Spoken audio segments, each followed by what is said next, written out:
台湾话，白鹭鸶应该安怎讲？安怎写？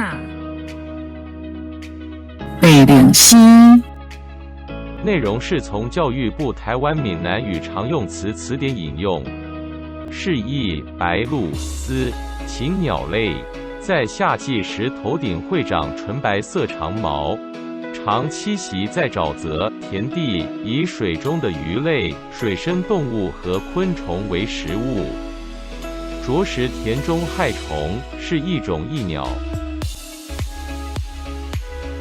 请支持我，点击 subscribe， 然后再单击小铃铛，也不要忘了转发给您的朋友圈。谢谢，请点击下面观看同一系列的影片。